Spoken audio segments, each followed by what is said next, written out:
fuck you doing? Remember that name, Good Pizza with 3 Z's, baby, 3 Z's. Selfishly, I've been looking forward to this interview because I knew we were going to have some gas in the building. We are. We do. Yeah. I just took the whole thing apart just to find out. My man JK's holding the gas down. Still. I can always count on the OGs for holding down the gas, man. I mean, it's a lifelong commitment, you know? Yeah, no, it is. And from what I know about you, it has been. It has You know been. what I'm saying? Yeah, it's a labor labor of love, no doubt. Yeah, man. If only love paid the bills. Oh, fuck. That'd be great, man. It would be. Yeah, I was, this year I wanted to dedicate a lot of my studio to the OGs, to some of the older cats that paved the way for us, guys like you and countless others. And so far we've been on pace with that, and also some ladies, man. So ladies, holla at your boy, man. Tap in. I want to get you on the show. Right. It's been hard to book ladies, man. There's a lot of them, but they're kind of spread out. And what's the hang up? Like, what is it? I don't know, man. Maybe I just don't know enough in proximity, but we're working on it. I know one. She runs a seed company. It's my lady. Oh, no shit. Yeah. Nice, dude. Yeah, Breeders Direct Seed Co. Okay. Yeah. Nice, man. She's my lady. I'm going to see her tonight. Does she live out here? She lives in Orange County. Orange County? Oh, tight. Yeah, we met kind of online during COVID. Nice. And started selling her seeds, and one thing led to another. Oh, yeah. Yeah, that'll do it. Happy about it. That'll do it. So the gas is in the house, man. What's your favorite gas strain here? I like this diesel therapy. Is that this one right here? Yep. That's the Can new I one. roll some up? Of course. Oh, yeah. I'm going to roll some up right here. God damn, dog. What's the lineage on this puppy? This one is East Coast Sour Diesel and Chem 91 BX3 back cross to you, which is the male I've kind of been working on half my life. And puts a lot of power and stuff. It was a hard thing to do. Chem 91 genetics in general are like some other strains I can think of. They're dominating when you do breed work with them. So when I was making the BX3 male, the first swing at it was a little too much Chem. Okay. So, if you're going to make some crosses and everything's like Chem, what's the point, So, yeah.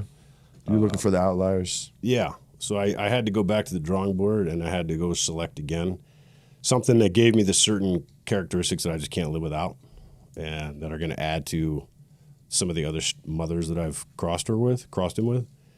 And so what ended up happening is I just picked one that's a little less Chemy, believe it or not. But the expressions that come out from it, you're going to find a lot of Chem, but you're not going to just get overpowered by the Chem, So it was a lot to learn. This is everything I've missed about gas, bro. I'm catching Chem, the sour, East Coast sour. Yeah, this one is, the reason I like this one so much, this particular pheno, this is the mass-made cut. It's a customer bought some seeds somewhere along the line. Okay. A couple Decembers ago, he started posting these pictures, and, he just opened up a pack, and he takes great photos, by the way. Yeah. And grows great weed, Nice. So I started sharing his photos and, got the bills paid that month with the diesel therapy. So, and then, he reached out to me, or I reached out to him, one or the other, and next thing you know, he gave me the clone. So I'm pretty stoked because I didn't find one quite this unique in my selection. So No shit, man. So I'm really grateful for that. Yeah, That's what's up. Yeah, Shout out pretty to cool. homeboy. Yeah, for sure. I want him to hear that if he is. So he's out in Massachusetts. Don't know him at all, but really grateful for this clone. There's some hitters out in Mass, bro. There is. Yeah, that's where the Chem comes from. Northampton, Massachusetts. I did not know that. Mm-hmm. No shit. The 413. The 413. Shout out DJ Lucas from the 413. Okay. Yeah, he grew up. I'll see him in New York later this weekend. But he's a underground hip hop star, from Western Mass, and he keeps his culture with him as he keeps on rising. So Western Mass is like, might as well be from Virginia, where I'm from. It's backwoods. It can be. Okay. It's different than say Boston. Sure. So he keeps his pride from where he's from, and in his art he expresses it, And he grew up smoking Chem Dog because he's from the 413. That's right. I think he's probably like, I'm just going to guess 30, 32, 33. Okay. Maybe not even that, Okay. Check him out. I will. He's got one of his pieces is called Chem Dog.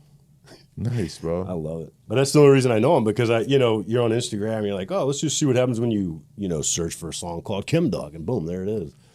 Oh, no shit. Yeah. Okay. Yeah. So he came out to the shop last year and did a little. He was on tour, so we got him to swing through Bozeman and did a little show. Tight, shop, bro. That's what's up. Built a stage for him, and yeah, it was great. That's what's up, man. He had his guys Subject and Papo 2004 with him. And, man, they put on quite a show. Surprised everybody. Tight, bro. Yeah. What about Sour Diesel, bro? What are your thoughts on Sour? Is it gone? Is it still around? Is the real Sour that we remember still in existence? Yeah, the real Sour is in existence, and there's a lot of cuts around, and everyone's trying to rename a cut after themselves right now, and it's quaint and cute and all that. But what we think is that there's really only a Sour Diesel or two around. What happens with clones, cultivars over time, is they will start to express different, depending on growing environment, growing conditions, growers, styles, curing styles, all these types of things. And so the expressions start to change. Genetically, the plant's the same, but expressions, they can become semi-permanent. They can, you take a Sour Diesel clone, you go up to Bozeman where I'm at, it's like 28, 32% humidity. You're always fighting it. And then we have our certain growing methods, I do. And then you take that same clone somewhere else and you give it a decade or two, it's going to look a little different. It's going to smell a little different. It's going to start expressing different. Yeah. This is just normal phenotype stuff. And so what that means is like when someone calls a clone such and such Sour Diesel, it may be the same clone, but it also could be so different that it deserves its own name, separating it from the others. And I think that's what happens, So, but yeah, it's still around. I have yet to hear anyone who had a lot of experience with Sour Diesel tell me that, oh, this is the exact same phenotype expressions that we used to catch, in the early 2000s. But it's genetically the same. I know that, OG Kush is a good example. There's been some, genetic tests done on different OG clones. It's the same thing. There's dozens of them, it seems like. Right. And, they all were identical genetically, So I think that's probably what's going on with the Sour Diesel. And if someone were ever to pick up, to do a test like that, I think that would be proven. But there also is probably some S1s. It's a famous strain. It's been around forever. And, all kinds of stuff happened to it. So it's hard to say. But the original one, I think, is still around. I personally haven't seen it in a while, but I hear others say they have. I've seen close. I've seen I'd say the flavor. The flavor has been there. They've been a little more on the sweet side. Mm-hmm. So I call those diet sours. Yeah. And then I'm missing the burnt rubber gas, bro. I'm missing that. I can smell it across the room from my fucking fifth pocket. And it's only a dub. Yeah. That's I miss that too. I'm just not seeing that now. And I do think that it's easier to find a true OG than it is to find a true sour, because I've seen some OGs over the past year that have definitely wowed me, and holy shit, where did this come from? And then, everybody says they want it, then I throw it on the menu, and then it pops for a pound or two on breakdown, and then it's just ghosts. Huh. I wonder why that is. Well, there's not enough old heads looking for it. I guess you're right. You know what I'm saying? The young bucks don't give a fuck about no OG or sour, bro. Yeah. They want candy, man. And that's true. The youngsters run, they run it. They run fashion. They run what is cool in pop culture. That's just what it is, bro. That's why sour was popping when I was growing up, because that's what we wanted. Right. You know what I'm saying? Yeah, I do. I agree with that. I think that's kind of part of it. I do see it changing a bit. I've seen Sour Diesel come out of style, then back in style a few times now. Yeah. And I think right now we're in the middle of one of those renaissance for Sour Diesel. You know what I mean? So, it's always a matter of preference. I love gas. I like the candy stuff too. I enjoy it, but not like I enjoy gas. I like that harsh, on the head kind of feel, hit you in the face. Yep. I don't get that with a lot of these newer strains. So Nah, I don't. It's very rare that I get my head blown off by by a strain, unless I'm I don't know. So, once in a while it happens. But I'm smoking a lot for flavor these days. You know what I'm saying? Yeah, I do. You get high if you smoke enough of them. Yeah, you do. I smoke pretty fat joints to the face, so you smoke enough, you get high. But like maybe the high won't last as long. Exactly. As like a gas, you know what I'm saying? For sure. So yeah. So let's dive into it, man. Let's talk about your come up story, bro. I know you are very well known for Chem Dog, my friend, and I was super excited to hear about, your story, your legacy, your contribution to the plant, man. So take it back as far as you want, man. Where'd you grow up? How did it all unfold, brother? Well, I'm from Richmond, Virginia. Okay. I love Richmond. Do you? You been Yeah, there? I do. Yeah, I'm from Jersey. So we used to go down there and get money. Oh, right on. Yeah. Hop on 95 and get some money for a weekend. Yeah. Come home. Yeah, I love Richmond. That's cool. Yeah, Richmond's a busy place. It always has been. And when I was a young Yeah. man, it was a very busy place, It was kind of frontline drug war place. You had that, Texas, really all the Southeast, Yeah, it's Commonwealth State. Yeah, and it's hard to to express that to younger folks, what that really means. But that means you, at a young age, you had a lot of decisions to make, like you decided what kind of life you were going to have, and you better figure it out because whatever choice you made was going to be impactful. It's not like, cannabis culture light, it's like, it's a commitment, 5 to 40 years you'd get for growing a single plant back then. And they weren't joking around. It was real, So, I got into weed and psychedelics and all that kind of stuff at an early age. And, Okay. I have quite a bit of experience with psychedelics. I'd say they saved my life when I was a young man. Well, let's dive into that. I'm into psychedelics. Oh, yeah? Oh, yeah. Since I was like I always 12, like to test the water, see if we're allowed to talk about that. Yeah, but I did acid when I was 12 years old. Right on, Yeah, right on. fuck Yeah, you're welcome. I'm just kidding.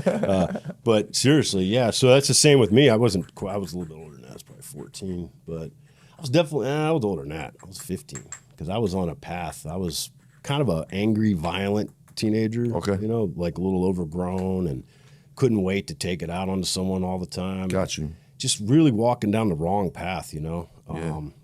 I was drinking alcohol at a young age. And, violence was a big part of my life, and I can't really explain it to you. I'm so far from that. But so anyways, one night, me and my buddy Bill were out there skateboarding out in the neighborhood, and a guy named Rags, I shouldn't say that, but a guy named Rags rolls up in his Chevelle. And, Rags was already legendary, even though I don't know what school he went to, but he went to one of our schools. He was just a legend out there. And he's like, hey, you guys, you want to take some acid? And I was like, I don't know about that. In my mind, I got instantly scared, I've heard stuff.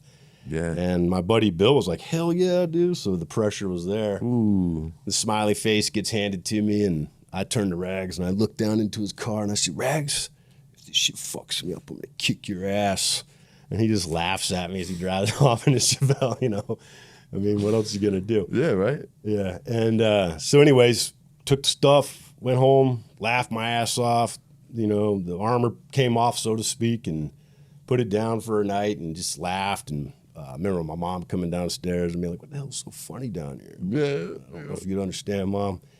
And at some point, Bill fell asleep, and I'm just sitting there kind of in the twilight. The sun's coming up. I'll never forget this. Yeah. And I closed my eyes. I felt like I was going to sleep. And the next thing I know, I'm kind of having this vision of a young man, that looked a lot like me with a lot of tattoos going up his neck, sitting behind a piece of glass. And my mom was there, who means the world to me, and couldn't hug her. And I just kind of was like, it was like a Christmas Carol kind of thing, like. I just saw this possible future, and it freaked me out. I was like, oh, man, I can't let that happen to me. And I don't want to say a voice came through my head, but some question popped in there. It's like, is this what you want? This is where you're heading. And, the answer is no, right? So I shook it off, and I was like, what the hell is that all about? And I walk up to the grocery store, and the sun's out. I'm barefooted. Oh, yeah, you are. Yeah, I'm barefoot. Walking up to the grocery store at sunrise. This is what that stuff will do to you. Oh, yeah. And I go in there, I grab some chocolate milk, and I just can't get this vision out of my head. I'm just shaking inside thinking about it. And so anyways, I get to the thing. I've already drank half the chocolate milk.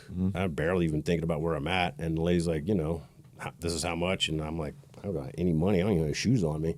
Oh, and she looks at me and she just looks at me like, you just bought chocolate milk. You don't have any money and you're halfway drinking. You're barefooted. It's like, 7 in the morning. Oh, boy. I don't remember what she said, but it made me laugh. The chocolate milk comes right off the nose. Oh, my God. And she's like, get out of here. Take the milk with you, So, so I go over to my friend's house and she'd already had a little experience with this and was actually suggesting it to me.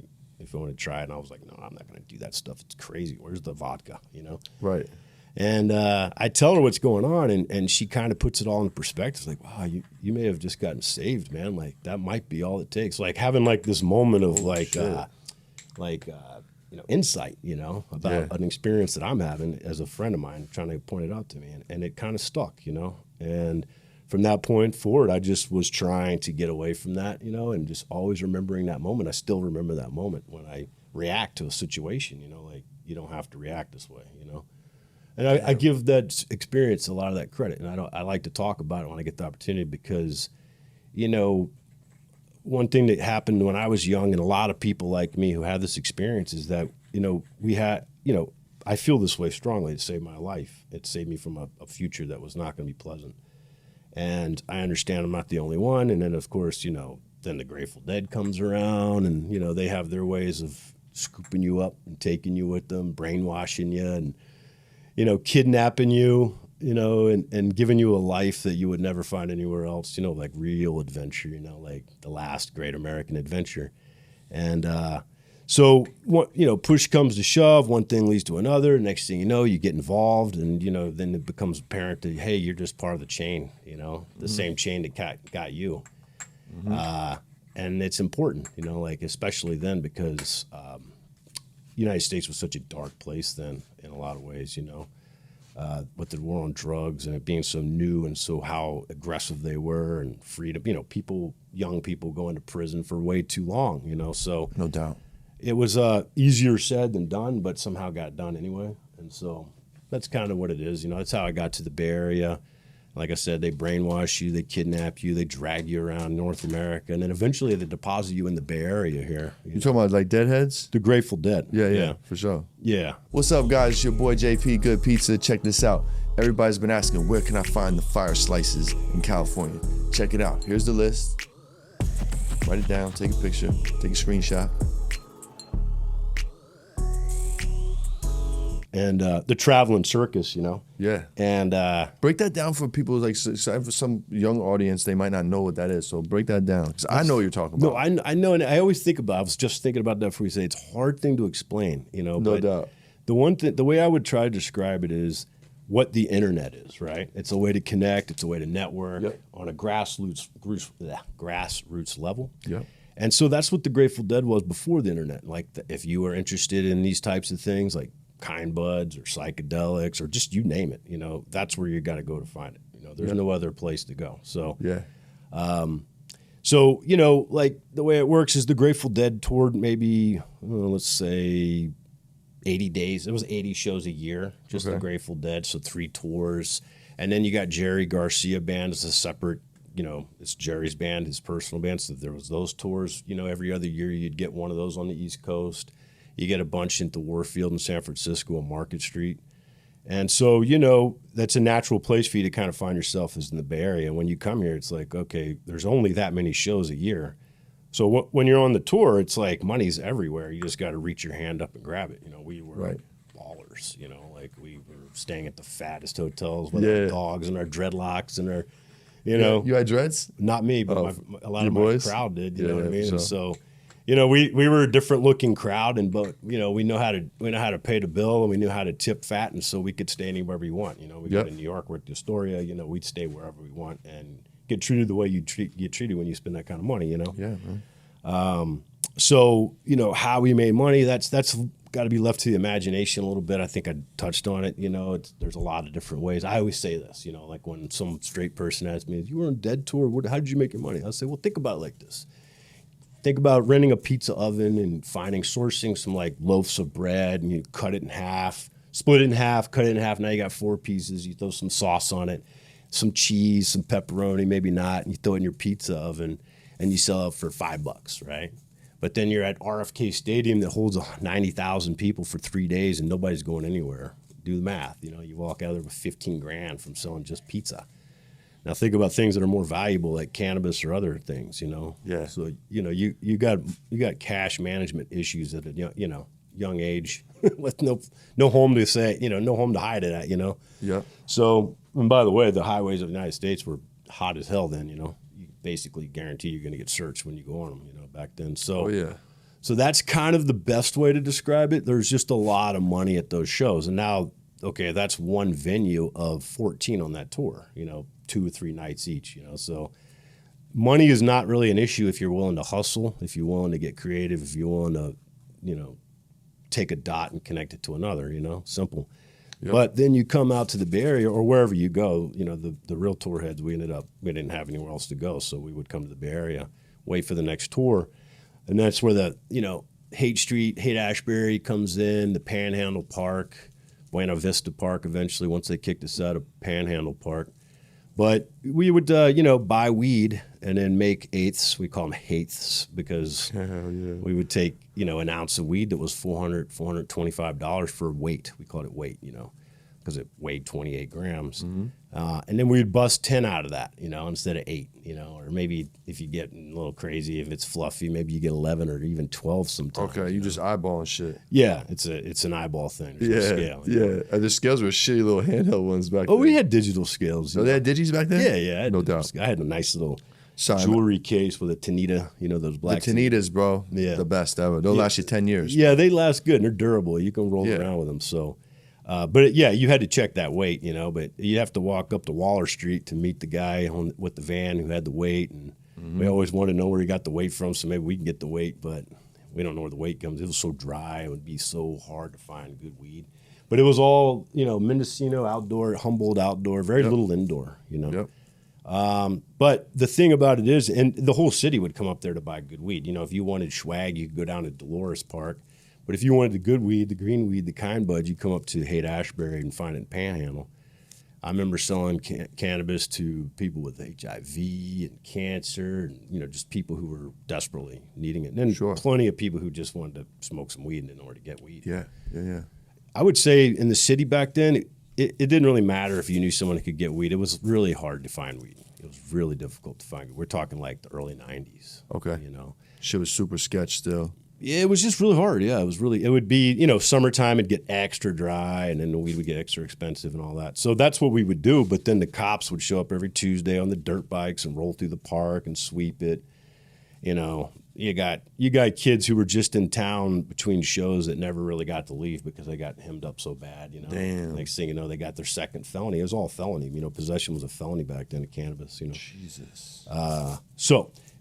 Basically, that's what it was. And then you just wait for the next show. If you were lucky, Jerry would do a little West Coast tour or, definitely some shows at at the Warfield in between. So that was the lifestyle, for like 5 straight years. That's what it was, I had the 78 Dodge street van with the teardrop window and the mag wheels in the back. Looked like a Hot Wheels car, Nice. Yeah, it was sweet. Oh, Me and my dogs and my lady lived in that and just waiting for the next show. That's it. That's all it was, man. Just on tour. Just on tour permanently, What else to do, But then, of course, the man dies, in 1995, and the whole world suddenly stopped and, what now? And I had met a guy in the park, Panhandle, who I thought was going to buy some herb from me, but ended up he wanted to sell some weed. He needed to sell for his bills. He was growing weeds from New York. And so I helped him sell it. He had all this great indoor, and he didn't sell it to me for $4.25. So I had some, pretty good load of money.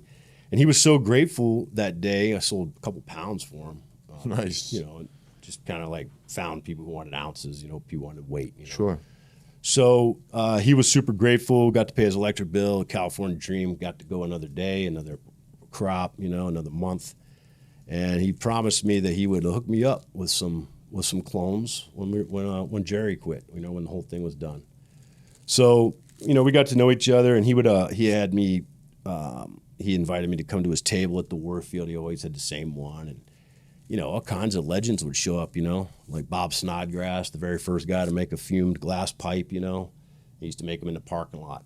We all smoke out of glass pipes, right? Mm-hmm. And he used to make the skull at the top hat pipes. He would make them in his bus during the day, stick them in the kiln for the show, and after the show, you go back and pick your pipe up. You know? Oh, that's fucking cool. Yeah, it was cool, and he's still around. He's taught many people how to blow. You know, he's up in Eugene, blow glass. So Okay. yeah, Oh yes, yes. He's been mentioned by some of my Oregon guests. Yeah, he's famous, man. He No is, doubt.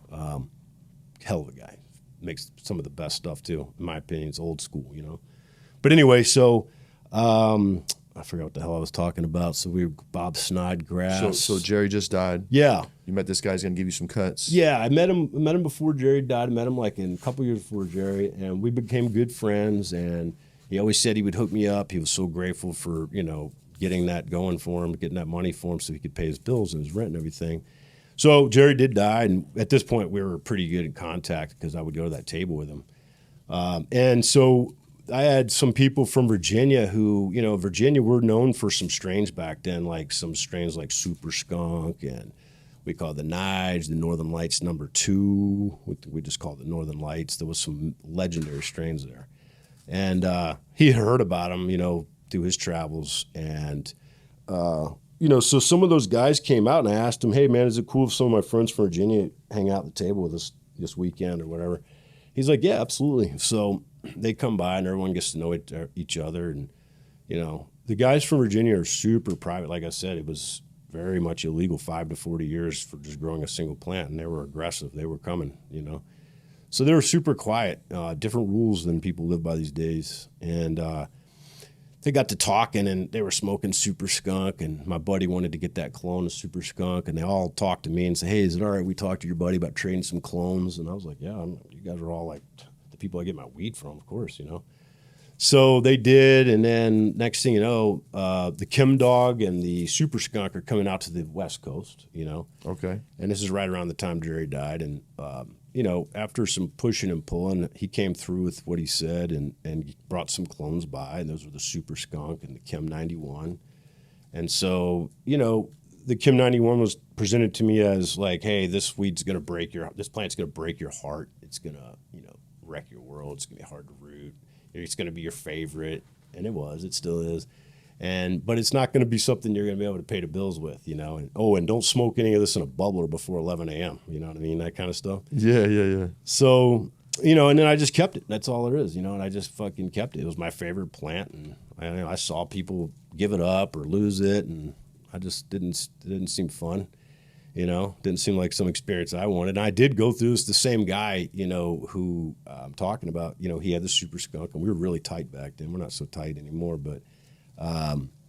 Sure enough, we lost a Super Skunk at his house. Damn. Yeah, and like, I mean, you've probably heard of the Super Skunk, and it's legendary. Oh yeah, for sure. And if we had it, the whole weed scene would be different. You know, it was like that. You know, it's rumored to be one of the parents of the sour diesel. So, so that experience was so riveting and so like impactful in my life. Of like, you know, at this point I had lost friends to death. You know, close people my age to death, and I had experienced that finality in real time, you know, like in a real way. And so this felt the same way. And, you know, but you have control over this. You know, I can't go save my friends from themselves, but I certainly can keep a plant safe, hopefully. Sure.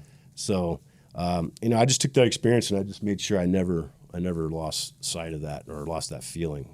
So whatever I got to do, I just make sure we don't do that again. You know. How many years counting do you have that strain? This is 30 years for me. 30 years. Yeah, this year.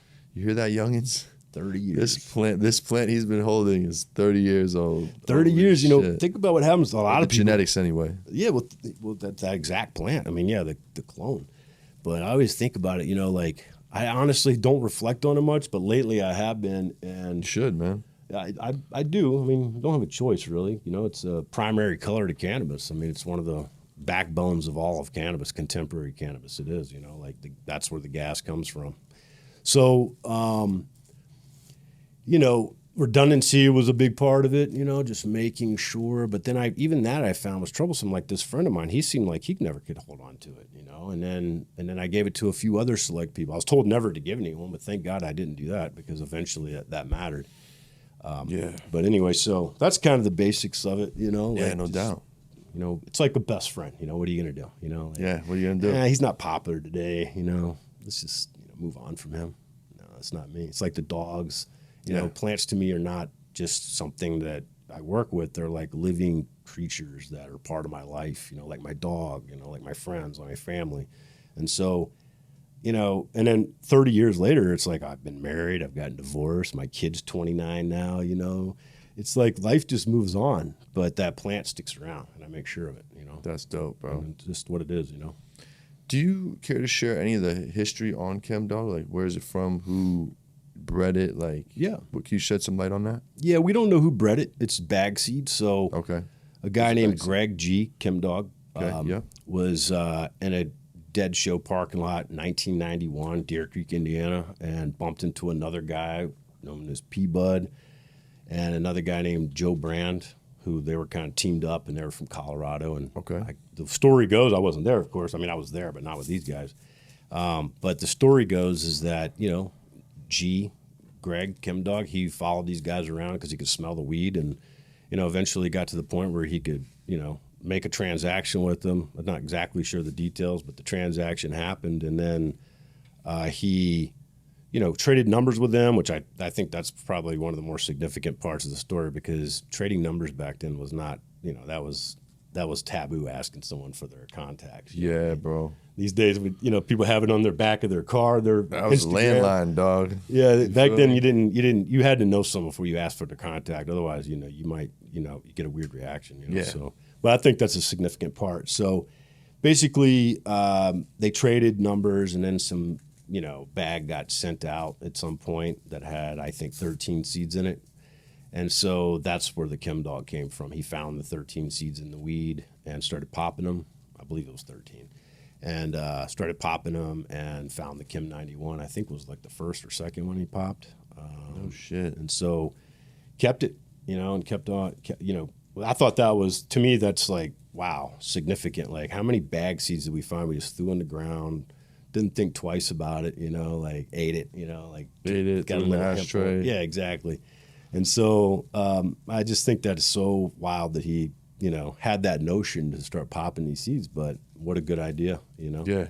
It changed everything. Like I said, it's the primary color of cannabis now. And so that was, 1991, and then I got it in 1994, 95, So Okay. just, it, just a few years later, but it felt like a lifetime later back then, But that's the history behind it. And then, I kind of kept it alive, I kept it alive, and I've given it back to pretty much all the characters I just told you about happily, I'm a preserve, I preserve cannabis, I preserve strains. That's what I do.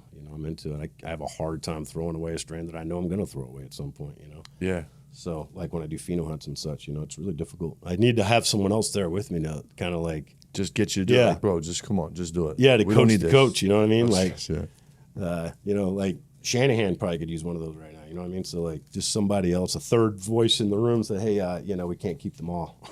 Right. Yeah, because I got to have it, But that's basically it. And then, there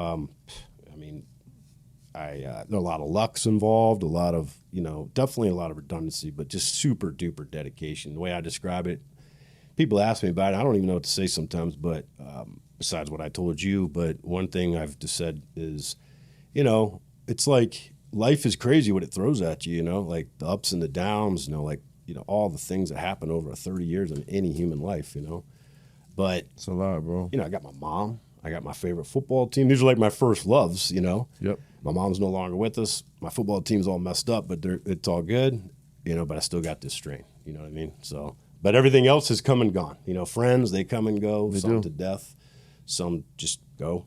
And, so anyway, long story. The seasons of life, brother. Yeah. You know what I'm saying? The Yeah, but seasons of life. It does trip me out because I remember one time, there was a phase where I was being asked by my ex-wife, who was my wife at the time, was like, you need to get a real job. And there was so much pressure about that, and I'm like, a real job? What is that going to do for us? Is somebody going to come pay the bills if I get a real job? Like, is there like a real job fairy?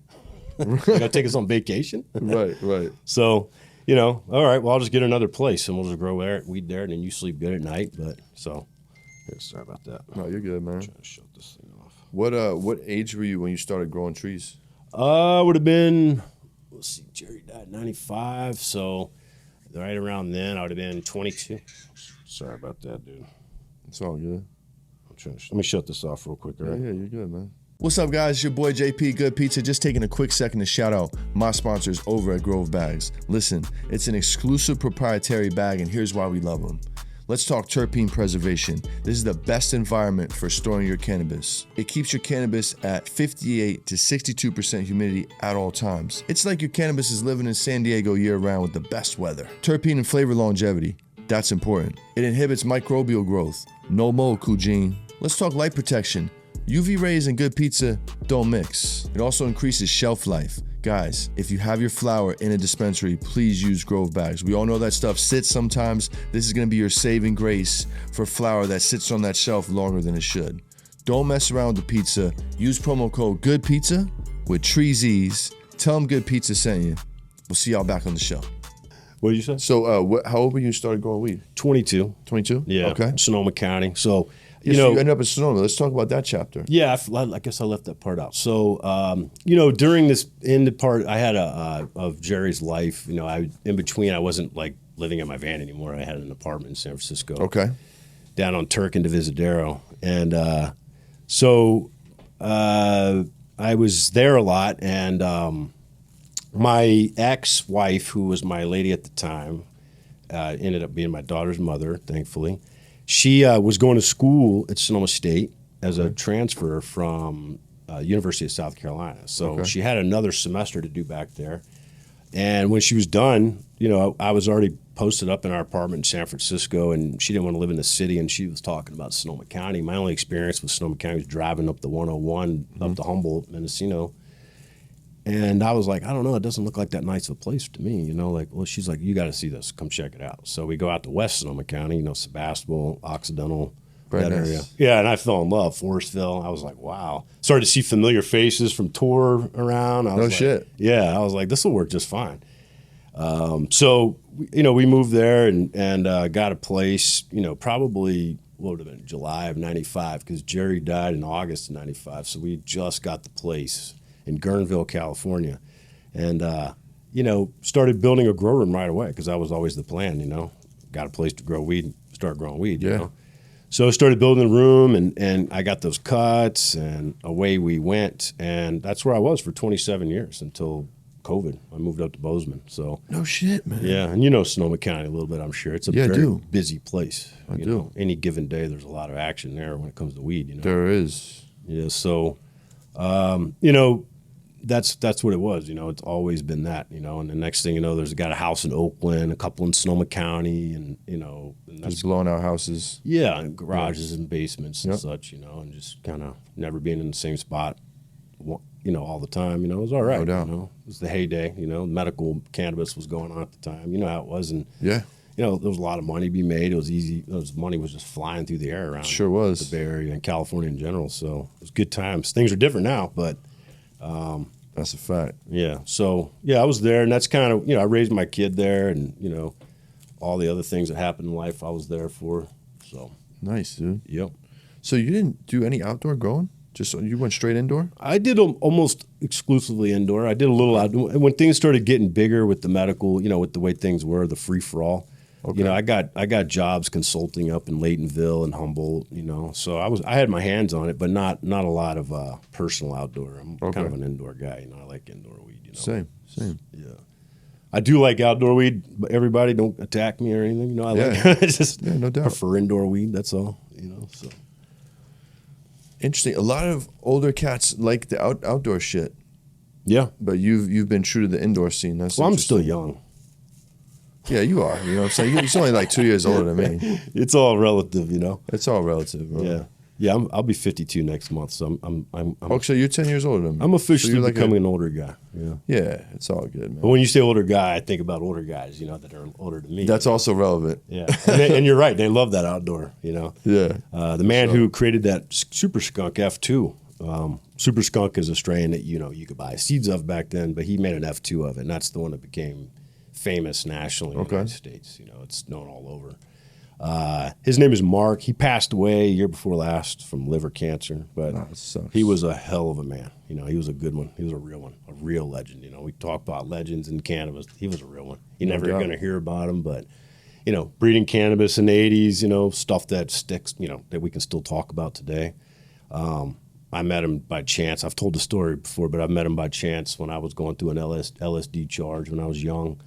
I was 17. I got, hemmed up for a LSD distribution charge, and I met him in that process in one of the institutions that I passed through. Okay. And got to know him, and he had like an impact on my life just hanging out with him for brief moments, like the smile and like the vibes. He was like one of those guys, he was like an ethereal kind of creature, Sure. And so he's older than me, so it wasn't like we were going to be hanging out, but I did see him at a show in Atlanta after all this stuff happened. I was still on probation, but mostly I was off that. And I saw him at the show, and we ended up hanging out. And he literally just hung out with me one night, smoking all this great weed, Beatrix Joyce, the Nige, all the strains that we were trying desperately to hook up when we were in Richmond. It was like, this is the fucking guy, man. Like, figuring it out inside the show while we're smoking these joints, and he's telling me like how to stay out of trouble in today's world at the time, like don't ever be in the same room doing felonies with someone unless you've known them for 5 years. I'm 18 years old and he's telling me this, So I'm like, 13, I don't think I know anybody when I was 13 that I still know, you know? So, but these are rules that he lived by that he kept himself out of prison with, and eventually he did get caught, he got caught, it's the biggest cannabis bust in Virginia state history, which is saying a lot, No shit. Yeah, he got in some serious trouble, and I was on tour. Of course, he was like a legend to me already, but I'm in Wichita, Kansas at my buddy's house. We're waiting for the next set of shows in Vegas. We're just kind of in between, and my buddy's like, you won't believe this, come inside. And he's like, he points at the TV and it's America's Most Wanted. There used to be a TV show. Oh, I remember that. You do? Oh, yeah. And he was on there. Him and his partner, Carl, were on there. And, they're like, bro. Have you seen these guys, this and that? And they tell the whole story. So I get the story from the show about the high-speed chase across Richmond, the tip-off from the warrants, and how they spent all night cleaning the houses up. And they almost, got away without any evidence at all, and then the cops show up at, they catch on that these warrants are going to be served up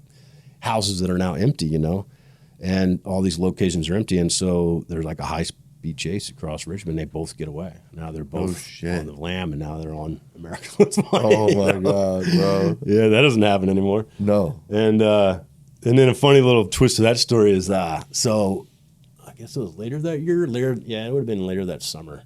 I was in Deer Creek, Indiana again, the same place where the Chem was traded. And there's this guy in the shadows selling weed. And when you're on tour, your number one thing is you got to get your ticket, then you got to get your bag of weed. Then you got to find a place, you get the room, all these other things are secondary to those two things, Yeah, no doubt. It's just the way. And if those two things are not the most important things in your day, you're probably not one of us. You know what I mean? Yeah, you no doubt. probably got some other reason to be here, and you probably won't be hanging out for very long. It's just like magic, you know what I mean? Like, the real ones just keep hanging out, So, anyways, this guy pops out of the shadows. He's like, kind buds. I'm like, let me see what you got. And I recognize the fluorescent green color of the Northern Lights, and I'm like, damn. Where'd you get this from? He's like, Arkansas. Why? It's indoor weed. What difference does it make? I'm like, I'm just curious, man. I've seen this style of weed before. I've seen these exact nugs before. And then, I should mention in the America's Most Wanted episode, one of the guys is in hiding out in Arkansas, we think. You know what I mean? I'm like, no way, dude. Already back at it already? Like, damn, did they even have enough time to do this? Like, wow. Yeah. So then the rumor comes out that they swooped him up. They got him eventually. And, the story about why he got caught, he definitely knew that person more than 5 years. I was happy to find out, or not happy, but, So, then, I never saw him again until I got arrested in 2014. And now I'm out of the shadows. I have an Instagram thing. I got busted in Sonoma County. 3 houses got rolled up on. Ooh. They'd been watching me for a minute, and they found a hash lab, a BHO hash lab with the oven and the tabletop Temesium. Yeah.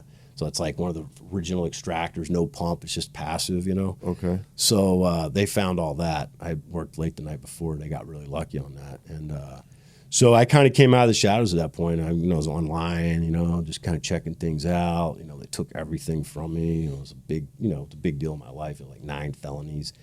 So one of my friends from Richmond, who he was incarcerated for 10 years for LSD federally.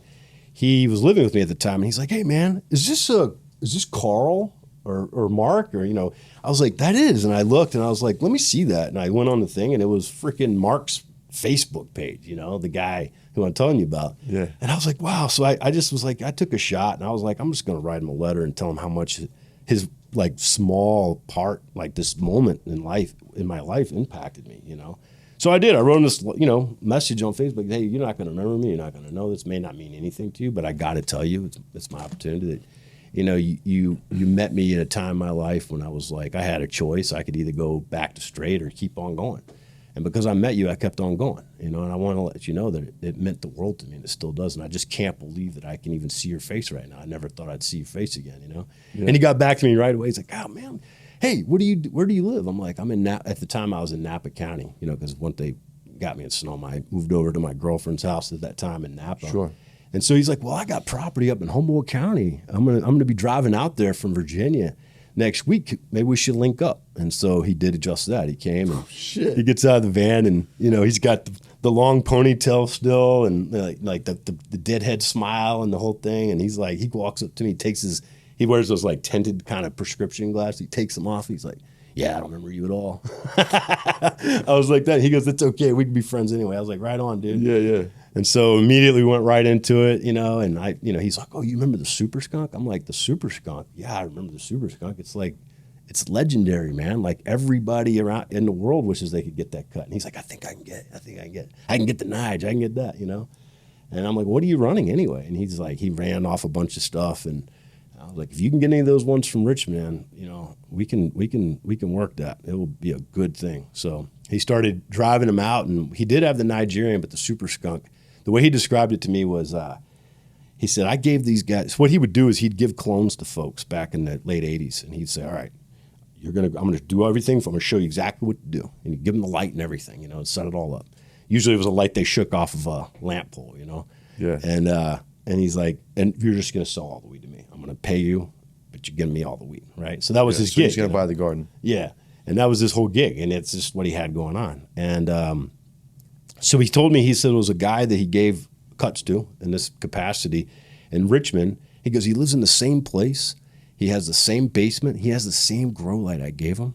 He's even got the same spider mites I probably gave him, like in the early 90s, Yeah. And he goes, "I bet he still has it, So he did bring some clones out, and some flour. And it was the Nigerian, but he didn't have the stripes. I grew out the Super Skunk clone, and it wasn't it. Wasn't it? No, Damn. it wasn't even the fake ones I'd seen. So, yeah, that was a bummer. But yeah, he was like a big part of my life from 2015 all the way up until he passed away. Like we were like this. No so shit, man. It was like a gift for me, like one of those gifts that life gives you. Like you just don't expect that. But like to get to know him and to get to know him and hear about everything, and it was. As an older blessing. dude now, that kid having a more mature conversation with him at this point, because this is the guy you met. You were 18, right? Yep. No shit, man. Yeah. He was like one of the. I mean, he was a legend. Like he was already. He didn't ever think about anything like that. But he was. In cannabis. So I told him, and he would ask me in the end. He was like, so. He'd have to get me to remind me, like, tell me, what did I do to make that? I'm like, "Oh, well, you told me it was an F2. He would tell me the story, but it would be like gospel to me. So it would stick in my memory. Yeah. But to him, it was just work he did. It's not what he's doing now. Yeah, you know what I mean? Yeah. And he was very much in the moment, this man. Okay. And that's why I think he had that smile. You know what I mean? Yeah. None of this other stuff mattered to him, just good weed. But when you ask me about older guys and outdoor, he was growing outdoor all the way to the very end, Okay. Yeah. I went to his property for his memorial this past October. It was a year after he died. And they still had the greenhouses and, all the equipment and everything like that. So, and, Real Outlaw showed up, for that. It was just a few of us, but it was a moment for real, Yeah, that's dope. Yeah. That's dope. Because, like these days, a legend is someone you might see on a show like this, right? Or someone you hear about, or you'll know their brand. None of this mattered at all. It was like real legendary status, word of mouth gets around, It was so much cooler back then, man. Because I was born in '83, so like I that was part of my life too. Like before the Instagram era, and how everybody's so connected. You know what I mean? Like legends were just legends. Yeah. Like the streets made you a legend. They said you were a legend. You never said you were a legend. You had to do things. You had to do things, and people had to know about it, and people had to talk about it. You know what I mean? And you didn't like that. You know, that was the part. No, dude. You know, people talking about it was dangerous. You know? Yeah. It was So to become a legend so in many that factors. atmosphere is just profound. You know. I also want to touch on something else you said that really stuck out to me. Like when you were talking about getting ready to go to a Dead concert or any concert back then, you get your ticket and you get your weed. You gotta get the weed. And then everything else matters after that. Now let's talk about the weed, right? The ticket is one thing, but the weed's another thing. Like weed was not accessible, bro. It was a fucking mission to get weed. Like, and sometimes there was real drought seasons. There was real fucking big busts that would fuck a whole goddamn coast up for a couple of weeks. You know what I'm saying? Like the tides would turn and like shit would not be the same for some reason. And nobody really knew. It was all word of mouth. Yo, what happened? Where's it? Yo, I heard you see on the news, this shit happened up in Maine or Massachusetts, or there was a load that was coming in from Canada or whatever the fuck it was. And it was just, shit was just different for a little while. Yeah. Now it's like, even when I moved to California, there was still like flood season, drought season, croptober season, and then like it was a little dead till the, you know, the summer depths or, you know what I'm saying, whatever the fucking flow was. Yeah. Now it's just flood, bro. It's just the flood now never stopped after a couple years ago, with all this overproduction. So yeah, scarcity definitely drove the price of weed up for sure. Yeah, back man. then. You know, we were happy paying $400 for killer weed. You know, yeah, as long as dude. it was good. We were gonna smoke it, so it wasn't about money or anything. Exactly. Know? But Dead Tour was a place where you'd go find weed. You know, like so. I'm just give me and weed from all over. All over. So you'd go to certain regions and you would look for certain familiar faces. You know. Yeah. And like then you knew that hey, you know, we're gonna have a good day when we find those familiar faces, especially if we found it early enough. You know, because someone else is gonna find it. You know. And then you get that guy, you know, he might be from Ohio, Massachusetts was a hot one, Michigan was another one. There was certain pockets of the country. Of course, California was always, you know, you could get good herb there. But no doubt. But when you leave California, you leave the West Coast and you're, you know, in the Midwest and East Coast, the hustle gets heightened, you know, it's like it elevates, you know. Not everybody's showing up. You know, the way we looked at shows back then, it was like when you're on the West Coast, it was like vacation, you're hanging out in the sun, smoking the fatties and stuff like that. You did that on the East Coast, but in the dark, up in the rafters, you know, like tough. with your very close friends, you know, the joints aren't quite as fat, you know, because, you know, we're not trying to get in trouble here.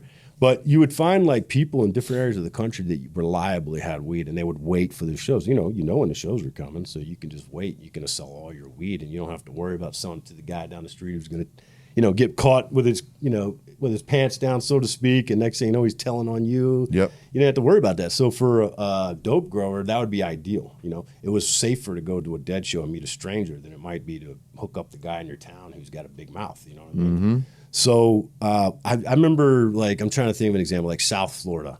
We would go down there, and I can't tell you what the strain was. I wish I knew because it was really nice, but it was always consistent, always the same, and always buku. It was plenty, you know. So that would get, I don't remember the guy's name, and nor should I even try to remember it, but he would always show up. You find him. He had enough weed for a couple people to go work it all day or, you know, the next 3 days, you know, put a fat load in his pocket and, you know, send him on his way, you know? Yep. So that was the kind of thing that you would get used to. So like whatever business we had going on, this was always a side thing going all the time. You know, no doubt. Like, if I have work to do today, like, you know, Bay Area work, you know, on the East Coast, so to speak, it's hard to talk about. I might put that up if I see this guy, you know, because you can't have these two things in the same vehicle, the same room. One stinks and one get me in a lot of trouble, you know. So I might put this away and wait for the next. I'll wait till Tampa before we open that up. Let's leave that put away. Let's get rid of this guy's weed, which was awesome. You know what I mean? That was like the best days ever, you know, because you're going to make some money. You're going to make all your friends and probably a bunch of strangers happy too, because it was like that. Like getting your bag of weed was the most important thing after that ticket. You know what I mean? It was a status thing. Rolling a joint properly, that was a status thing. You know, I always tell you that you were on Dead Tour, you never get a girlfriend if you don't know how to roll a nice joint. You know what I mean? Yeah. You know, it was all like status. You know, we smoked our own joints. You know, we didn't want that tour hack. You know, like we smoked them to the dome ourselves. Yeah. You know, that kind of etiquette. That's pretty baller. It was for back then. Well, it was. We were baller back then. Than we are these. It's hard to explain, but no, I understand, bro. I understand. I'm old enough to know how expensive weed was, how scarce it was, and if you were that guy with that strain or you were known for that, like you were getting money, bro. Yeah. We used to go like, I didn't go on tour or nothing, but there was an annual thing upstate New York called Harvest Fest where we would go, and it was a festival, like a lot of reggae, a lot of bands and shit. It was all weekend, no cops, on an Indian reservation. So you go there, sell whatever the fuck you want. Right. So that was like where we would go and like get our Same shit thing. off. Same shit. Yeah. Same shit. It's like a free for all. It's free for all. Like a bazaar. It's totally free. You do Yeah. whatever you want. You see all kind of crazy shit. Mad It gets so bad, psychedelics. you have a line going around. And you didn't want this, but you'd have a line going, waiting to look at Yeah. the weed or whatever it is. And it was cool. Yeah, it It was. was no big deal. Yeah, yeah. I mean, it was all part of it. Like, if you See couldn't it. get the weed, why? You know. Yeah, bro. The music's great, but I sure wish I was stoned. You know. You'd see some random dude on a path, just like people lining up and just doing people open their mouth and doing drops and shit, like Yeah. handing out acid and shit Yeah. like that. Like, Yeah, me and my girlfriend were All talking. kind of shit. We were like, I can't remember what the conversation we were talking about. Oh, we just went to Spain, you know what I mean? And like, I just shocked how easy it is to move around the world these days with, you know, things you want to Yeah, carry with you. bro. And, you know, I don't want to like, you know, I don't like mess up a good thing or anything, but you know what I mean? So yeah, no doubt. And in the United States, and I was like, she was like, you know, it's because these youngins, they don't even know what breaking the law is. They don't understand. Like, they're so tame. I'm like, well, there's hard to break the law. Everything they're into is basically legal now. You know, Yeah. what I mean? Like, you got to go out there. And she goes, yeah, but still, the government, law enforcement's getting kind of used to, you know, these kids are pretty good. You know, Yeah, right. they're not causing any trouble. So maybe that's what it is. You know, but Yeah, man. Times have changed, man. yeah, they have. But things are still good. It's good, man. It's all good. It's necessary, bro. It's Yeah. part of the story. It's part of, you know what I mean? Yep. Shit has to evolve. Yeah. What was the move for Montana? What made you go to Montana, bro? Well, so it was during COVID. It was right before COVID, actually. So can't really blame COVID for this too much. But I was, doing like seed events, and I was teamed up with another seed company. And one of the employees lived in Bozeman, and he's a lot younger than me, but super keyed in. I just was observing him, and he seemed like a little bit beyond his age, you know, Sure. responsibility-wise. And so we got to talking, and you know, he's invited me to come up, so just check it out. So I did, and with the intent of looking around for that, you know, looking to see how the market was up there, if it's a possibility. And then when I did, it was right after, it was right before COVID, so like, you know, February 2020, you know, right Okay. before. Yep. Right after the Super Bowl. It was like 2 days after the Super Bowl. And so went up there and checked it out, and I was a little surprised. You know, I was like, this is a little town, but I can't believe how much money's here. It's crazy. It's a very wealthy area. Like as far as what? Like, Just there's not really any industry there. There's like a guitar, you know, like Martin Guitars. I think it's Martin. okay. One of those guitars that companies is there, but there's not really any industry there, you know. Of course, tourism is like the number one industry, but I wouldn't say that this seems like a direct, what I saw is not like a direct effect from tourism, you know, economy. So, you know, Gallatin County, where Bozeman is, it has more billionaires per capita than Manhattan does. Really? Yeah. Wow. Like Tom Brady has a home there, you know, like Bill Gates has a home there. Okay. You know, that kind of stuff. So So it's there's good. the Yellowstone Club up by Big Sky, which is outside of Bozeman, but basically Bozeman. And it's a very, very wealthy, exclusive community. And I don't really understand it myself, but it feels like that kind of wealth kind of trickles around Bozeman. You know? Okay, gotcha. Yeah. So one thing that kind of helps put in perspective, they say that 60% of all citizens of Gallatin County don't have to work for financial reasons. And that is all Interesting. ages mixed together. That's even young people, you know. Like we hear a number like that, like that's got to be elderly people, but no, it's not. So it's just a weird place. It's a cool place, you know. So I went up there and I was like, yeah, I think this will work. We hung out at one of the shops he worked with, and back then it was just medical, and it was actually tethered, they call it, which means that customers had to be part of your collective, you know, like it used to be in the early days. Kind of here. like Prop 215. Exactly. Yeah. So, but here it was kind of loosely put together that way. Up there, that was the intent. You know, it was Gotcha. just 10 years after Gotcha. Prop 215. And so that's what was going on. And he was like, hey, you put some money up, you know what to do. You got the clones. And then I would put the sweat and the blood and the tears in. And I was like, yeah, I mean, sure. So decided to do that and got the license later that year. Of course, COVID happened. And then so the inspections and things got pushed back. The offices just weren't open because of the shutdown. No doubt. So we got licensed in October, and then finally got to work around the first of the year, so 2021. All right. 6 to 7 months after we got licensed in October, so just a few months. But it was a long process, We had to hold the place empty for all those. Seen that out here. Oh, it's crazy. It'll kill you, you know? For sure. And then COVID was helping with that. So anyway, got it going, and then, I'm a felon. So at the time, a felon can't hold a license, and I wasn't a resident, and I wasn't planning on being a resident. I was going to come up there maybe once a week or a week out of every month, and kind of make sure things are going the right direction. Sure. Give my input, and then let him take it from there. Consulting kind of deal. Yeah. But what ended up happening is I go up there and I start working, and I realized that maybe the skill level wasn't as up to par as I had imagined or was expecting.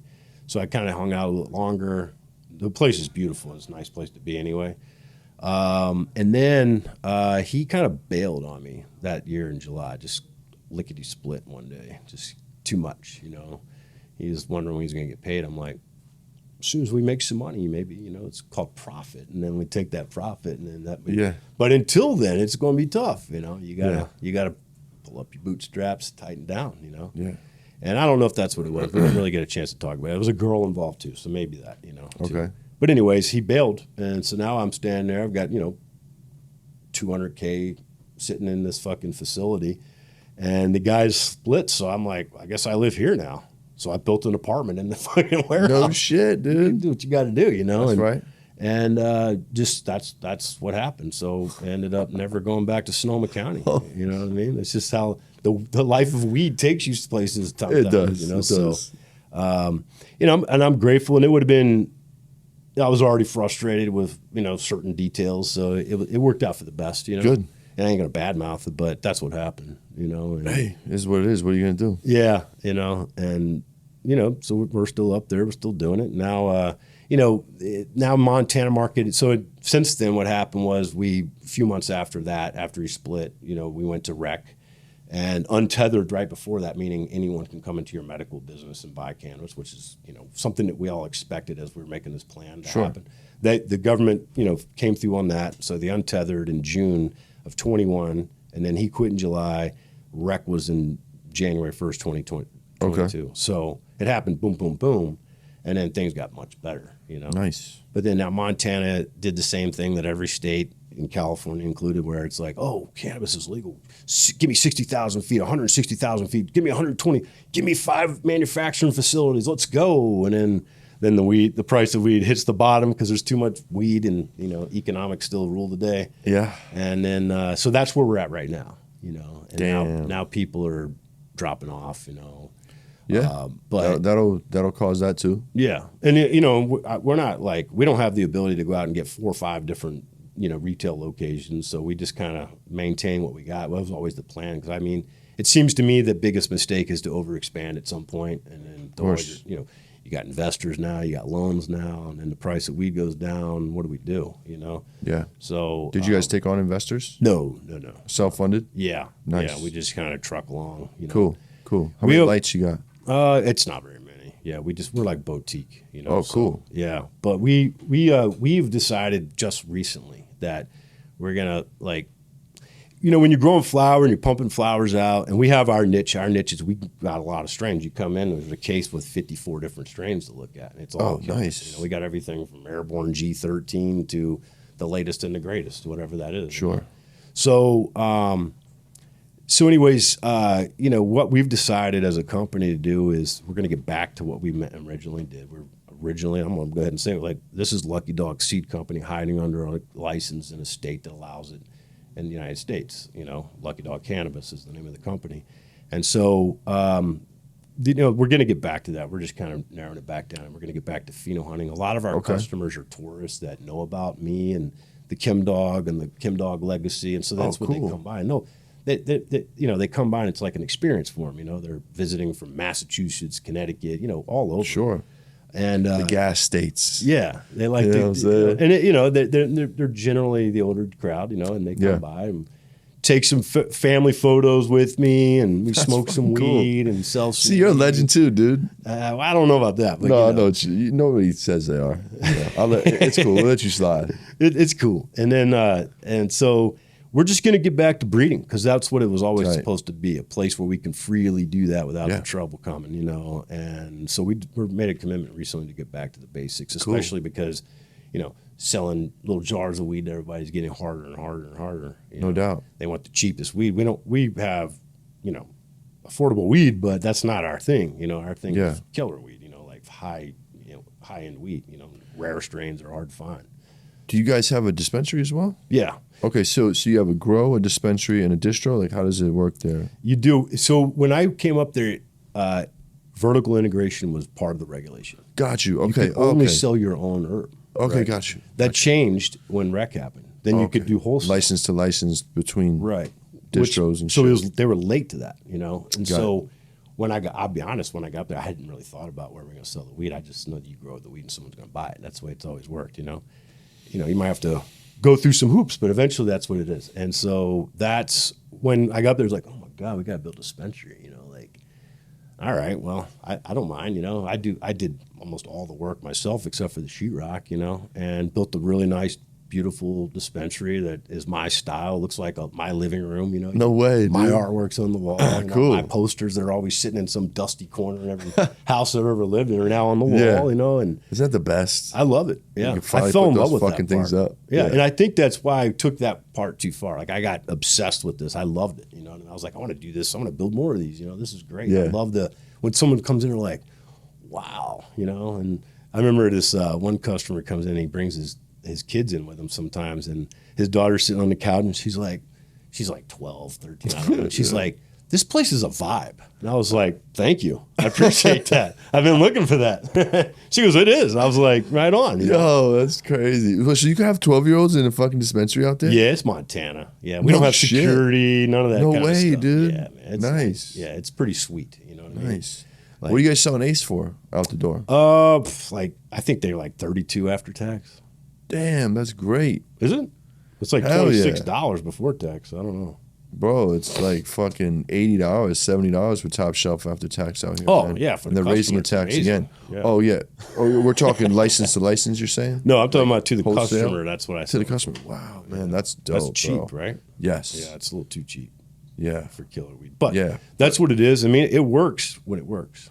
That's cool, man. But yeah, so to answer your question, yeah, we have a manufacturing facility. We've got Nice. 2 cultivation facilities in the same complex, and then we have the distribution, and that's actually in the same building as the cultivation, which is amazing. You know what I mean? That's dope. Like one day I'm going to put a window right there in the dispensary and have like one of them blackout shades on the remote so we can open it up and everyone can see it. You know? Yeah. That's kind of the Yeah, idea, that's cool. Yeah, That's cool. A lot of people haven't, a lot of people who buy weed, and a lot of people who buy, cannabis maybe haven't even seen a live plant in real life. Haven't That's been around true. one. That's true. What an amazing experience that would be that weed would overlook. Take Yeah. for granted, Yeah, for sure. That's just work, right? I mean, Yeah. it's pleasant, but imagine the first time I remember the first time I was around a kind. Same. It was like, whoa. I mean, it was the feeling was like overwhelming. Yeah, it was. Oh my God, I didn't know this was possible. Yeah. To see the beginning of the process fucked me up in like 2013, 12, 13-ish. Yeah, 13, 14. I came out here.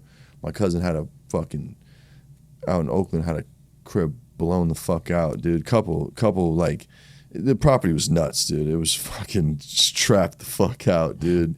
Couple little garages in the backyard, everything blown out, electricity all over the place, like wires everywhere, shit's tapped. I'm like, yo, Yeah. whoa, damn. Yeah. This is eye-opening, brother. Yeah, I love it. Yeah. Got to do what you got to do. Yeah. And on that note, we're going to take a quick break. What's up, fam? Just want to take a second to shout out my sponsors over at Buck Mountain Cannabis Delivery. Single source flower, rosin, hash holes, and pre-rolls. All produced in the Sierra foothills of Nevada County. Always fresh depths and light assist direct from the farm. Their product is never more than 6 months old from harvest. Grown with passion and obsession to produce the best sun-grown cannabis possible. And if it's from Buck Mountain, you know it's smoking. Serving Grass Valley and Sacramento. Go check out the menu at buckmountaincannabis.com. Tell them Good Pizza sent you. So tell me about X-Plant. Okay, so X-Plant is our repository. It's a company that we just started. We had it. We had a company that we formed last year called the Grateful Head that I was part of. I'm still part of with Kevin Jodria's. Yeah, for So sure. he's one of my partners, and then Phil Estrin from Kenomic is our CSO, and Joshua Rutherford from Regenerative Seed Company. So we had this company, and then as it got going, like the idea was so amazing, and the idea is it's a repository. So it's a safe place where plants can remain healthy and clean in a lab aseptic situation, safe. So every breeder, every plant collector kind of has the same problem that I have. And that is like you have too many mothers. You're constantly dealing with them. Like I talked about redundancies earlier regarding mother stock. And, it becomes like the biggest aspect, the biggest part of your labor costs is dealing with your mothers. Redundancy means, you got 2 copies. Sometimes you have 3 copies, 4 copies. You have 140 plants. Now you got 400 mothers, I have a whole facility just for my mothers, right? And the name of the game is to keep them healthy, clone them, refresh them, making sure if there's any pathogens, we're not spreading them, testing for pathogens, keeping it healthy, Also bringing in material with all this going on too. So I would say that it's probably about 75% of my labor costs are my mom's. And this is a problem across the board with anybody out there. It's not something you hear a lot about, but if you talk to someone in depth who's a plant holder, you're going to hear this, So the way I describe it is like, imagine, so it's 2016 and, your buddy's plants are dudding and, it's contagious, but you don't know what it is. And, that's just one thing. Oh my God, so-and-so had fusarium just come wipe out their crop, like these things happen. Oh, I heard about the lady with the pythium too. She says it came on her shoes from out in her yard, like yikes. So, it wakes you up in the middle of the night. These, like I said, these plants, they're everything. I mean, I can't replace them. Many of these plants I cannot replace. They're unique to us and us alone until we decide otherwise, So the pressure's always there. And I remember many nights waking up just, oh my God, I hope he was using the fresh bleach, when he was over there, like there's just, you put your whole life in someone's hands and you pay them and they care. You wouldn't have them around if they didn't. They love those plants nearly as much as you do, but still mistakes get made, And when you have that kind of a volume, mistakes are likely, So, and they can be detrimental. They can be costly, So when you're a breeder and you're holding on to lots of plants and lots of mother stock, this is something you're always thinking about. So years and years ago, I was trying to figure out a solution to this, and I started to look into tissue culture labs and understand that there's a storage aspect to it that could be beneficial to me. So I kind of interviewed, this lab and that lab, and then coincidentally met these people. And then they start to be like, if you look at my Instagram feed, it's like all labs, you know what I mean? Like it's all tissue culture, process, supply, equipment, technique, companies. But when you go through this list, you find that there's a lot of shady characters out there that I just, you're trying to get a good night's sleep, right? And if you if you go into a new situation, okay, I don't have to take care of all those moms, but who the fuck is this guy? What he used to work for who? I'm awake at night again, thinking about my plants, man, I hope that numbering system that they got me on is, working today. Tell him about it, who is this guy? Yeah. So just an example, but over and over and over, like I'm talking to another company in LA and after these conversations are not something that happen in a day. They're conversations that take weeks to have. You got to build a repertoire, some trust, and I'm gonna eventually have to come look at the lab. I never even got to that part because it was always like some guy, an investor, or who owns this place? Why didn't you tell me that to begin with? Why are we hiding who owns this? Just stuff like that. This stuff is valuable. It's very valuable. No one really knows the value of it. A lot of people see it and don't see it. They look at it and don't see it. I see it, and so it becomes like this big problem. And then, so eventually I came to the conclusion that I'm going to have to do this on myself. If I'm going to sleep good at night, I'm going to have to do this myself. So I took it upon myself to do it. And I took a class in the 413. We were talking about it up in Northampton, just coincidentally. Yeah. And it was a class from my guy, Phil, right? And Phil's a great guy. He's a super smart guy. And so I flew out there, posted up, took his class. It's like a 4-day class, I think, and learned the basics, definitely enough to get going, everybody there is from the industry. A lot of people, who take that class at the time were people that were, their employers put them there, to learn this process so they can kind of take advantage of the benefits in-house, Well, that sounds great and all, but I have so many things I'm doing, so many hats I'm wearing all the time that, it became difficult to see that that's the way it was going to go, but that still was the plan to do it myself. So get going, and then I find out there's a whole lot more to learn. Now we're talking bacterial endophytes, we're talking all kinds of stuff, fungal endophytes, things that are systemic with the plant that would get released from the plant once they go into tissue culture, right? Didn't learn about that, you know what I mean? So back to the drawing board. In the meantime, we start this guy, get invited into this company, the Grateful Head, and that's exactly what it is. It was already a lab set up. One of the members of the company had already had his plants into a lab in Hartford, Connecticut. And it seemed, like I said, it was like a month-long process for me to even agree. And then they made me a board member and made me part of the company. And the way you got into that company, your shares were purchased with plants, not money. So your plants were your initial contribution, But when you give your plants up, that library is eventually going to get sold, out of tissue culture. And that's great. That's kind of what I wanted to do anyway. So it seemed like a perfect fit. Went with it. The idea was so big that the idea started to make the decisions. It started to take over, I don't think any one person could have got us to the point where we ended up, And when I say ended up, because we had some differences, working differences when we got there. There was too many details to get into here, but it was just one of those things that I think happens a lot when a company's forming. The way I describe it is that the idea took over, that the people didn't matter anymore. It was the idea that mattered. And I think that's what I recognized, and I think that that's what some of the other members recognized. And in the process, the lab that we were working with was dropping the ball big time, to the point where I was like, signed OA, I'm committed to putting my plants into the system, although I'm glad I'm not the first one because I want to see some of these details get hammered out before I go. And it was just a mess. It wasn't where it should be. And that wasn't visible until we got deeper into it from my perspective. So that's when I called Phil.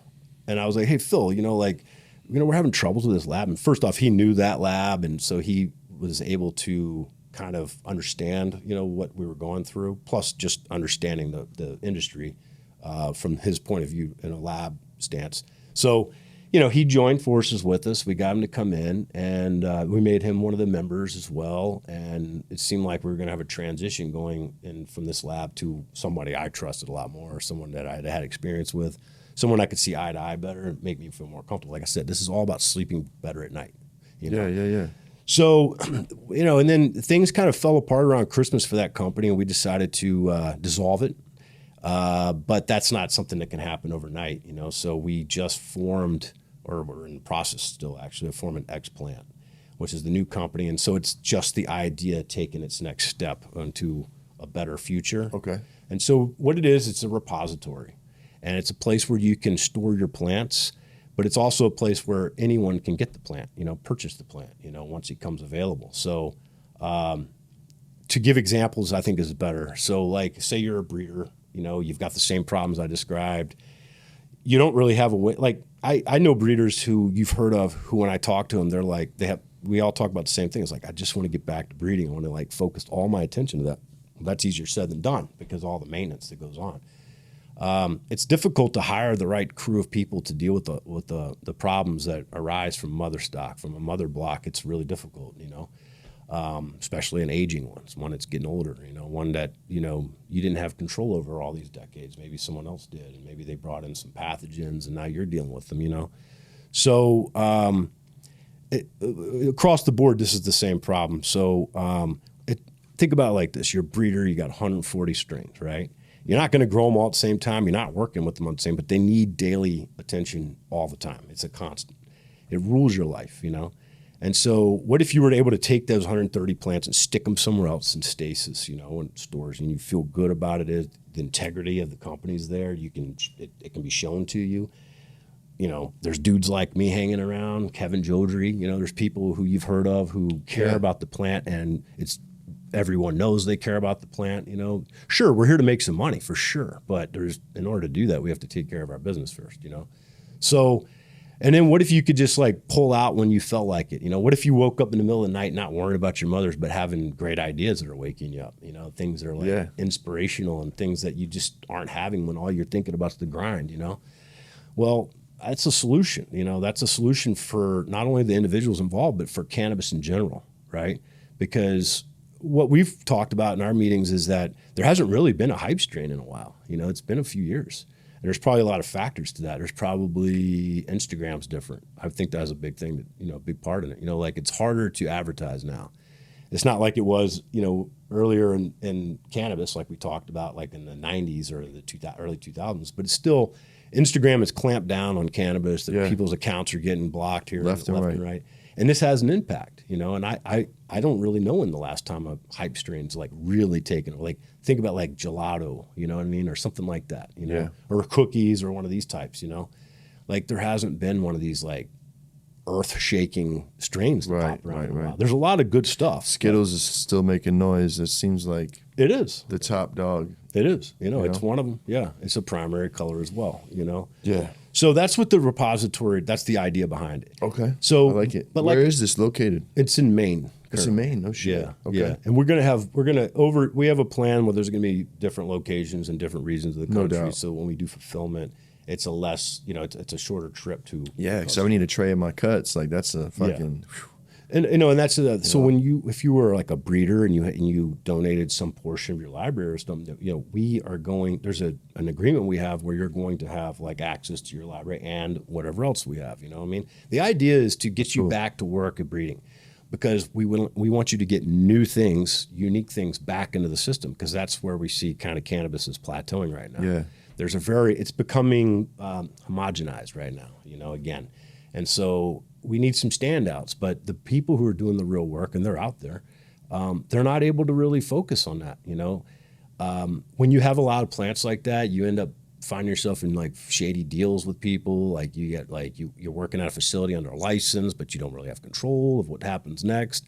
And I've heard a lot of horror stories in that situation. I've avoided some myself, but I've seen people go through that, and many other things, So take all those problems away from someone whose, real skill is breeding cannabis, has the not only the know-how, but the tools, the genetics around them to do such, and the vision. That's probably one of the more important things. Like breeding without intention is nothing. That's just nothing. So when you breed with intention, now you're breeding, like you need a goal, It's really difficult to keep that going when you're so busy with the ins and outs, So, but then on the other side, for the customer, for the community, the culture, access to genetics that, you've wanted to get your whole life but could never get your hands on. And they're clean, because a lot of times you might get an opportunity to get such and such clone, but you get a pass because, I don't want to fuck my whole garden up because I want this, but, Right. I don't want nostalgia to kill the rest of my crop, you know what I mean?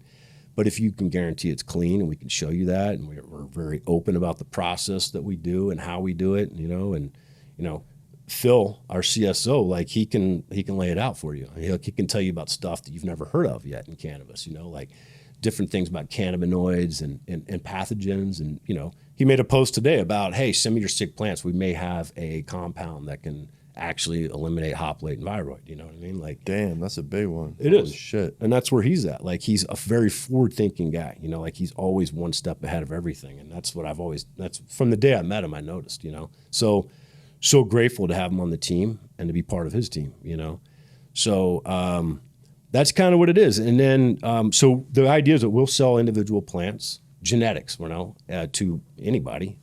Basically in the United States, you can sell clones to anyone outside of Kentucky or Kansas legally, because of the Farm Bill. And it hasn't changed. They talked about changing it, but then they didn't do anything, Yeah. Thank you for that. So, but that's what it is. And then we also are in the process of getting our phytosanitary certifications so that we can start working with Europe and other markets, South Africa and Australia and, all of Europe, So, I was just over in Spain for Barcelona, and like the conversation was pretty consistent, like they're doing it right over there, They're getting ready to put us out of business once Germany really comes online, because I'm not going to say put us out of business, but that's one hell of a network they got there, man. They do, and they can do it right. It's not always best to be first, because now second, third, and fourth can learn from the mistakes that we made here in the United States. And there's aspects to the United States market that are unique to the United States. The fact that we have 50 sovereign states that can make their own rules, and the federal government stays out of that, basically, for whatever reason, So over there, the European Union they don't have that problem. Like, you can be growing cannabis in Macedonia and selling it to other markets in Europe and large scale. Like Australia is another good example. I was mentioning my friend from the podcast, and he's in Australia. Last time he came to visit me, he would come up for every Emerald Cup. Last time he came, he brought over some weed in a medicine jar. I was like, "Where's that from?" Because he just got the plant. I was like, "Where does that come from?" He goes, "I brought it with me." I was like, "Dude, what are you doing? You can't come in the United States with weed. What are you thinking?" "Oh, no, I can. This is prescription." I was like, "No, dude." He goes, "No, I'm telling you, I showed it to the customs with my paperwork." I was like, "Really?" Holy shit. He goes, "The government sells this to me as a patient, I don't know if I should have said his name, by the way, because he's also we're going to have to edit that. Yeah, we'll clip that. Sorry, I didn't mean to do it in the middle. But anyway, he's private, Anyway, so, so the way it works, I'm like, well, geez, so you can't grow weed in Australia. The Australian government does not allow cannabis cultivation of any, but they have medical cannabis. Where's the weed come? It comes from South Africa. GMP. Yeah, it comes from, yep, exactly. Yeah. And by the way, when they come online, that's all anyone talked about there. It's like, watch out, the Germans are getting ready to take over, and it's true, they are, so they do everything better once they get their hands on it, like I sell seeds through my friend's company, Old School Genetics in Barcelona, an amazing human. And he was talking about it with me, and he was like, basically, once they get something like this, they just take over, and they're not buying FEM seeds. And I'm like, really? And I was like, why is that significant to you? He's like, well, because that's, if you're starting a company and you're going to try to make unique things, you're not going to try to keep up and instead lead. That's where you're going to start, right? Yeah. And I'm like, you're right, So, they have that festival, Mary Jane Festival in Berlin. I don't see how we're not going to be able to go. Like, after everything I heard, I was like, damn, I got to go. My lady's part German. We want to, I'd like to go. She likes the bread in Europe. I don't mind a beer. I don't drink beer, but if I'm in Germany, I'm going to have one, Yeah. So, and my buddy insisted upon it. He's like, oh, we have a spot there. You got to be there. You don't have to worry about anything. I got it all taken care of. And I'm like, okay. So we'll see. But yeah, they're trying to get me to go so bad. Every other conversation I'm in, I'm like, you going? It's happening a lot, Bro, I can't, dude. Like, literally, it was down the hallway before we started. My boys like, you going, right? I'm like, y'all killing me, bro. I can't make this one, brother. I know. It'll be worth it, bro. If you can go, just go. I got life shit going on. I can't go. Yeah, I guess I do too, but I'm going to try. Like I was telling, you got to say yes a lot. You know what I mean? When you're doing this, you do. So I'm trying to say yes more instead of no more. There's always a reason to say no, and I'm good at that. Yeah. You know what I mean? Yeah. But I'm trying to get out there. So yeah, he's got that going. He says like 60,000 people, and I think the best thing I heard when I was in Spanish is, yeah, you can just smoke joints in the streets. And I was like, that's the next level legalization. You know what I mean? Yeah, it's chill over there. Yeah. So Germany's the fifth largest economy on earth. Really? Yeah, they run the European economy. I think it's like United States, China, Great Britain, and then Germany's right in there somewhere like that, So no shit, man. Yeah. It's like, nice, bro. It's not something you would think, but it is true. So, and they love weed, So nice, bro. But anyways, so we're going to be, eventually we're going to be shooting for those markets too. We already got our hands on those as far as like for explant, and getting genetics around the world, So hell yeah. Yeah, we're pretty excited about it. It's in the very beginning stages at this point, even though we've been working on it for a year. But we have, like I said, the idea kind of took over at some point, and the idea has taken us to this, and we're just going to go with it. Like solid. Hang on, Solid. Try not to screw it up. Don't fuck it up. Yeah, don't fuck this up. But it's the response from the community has been pretty overwhelming.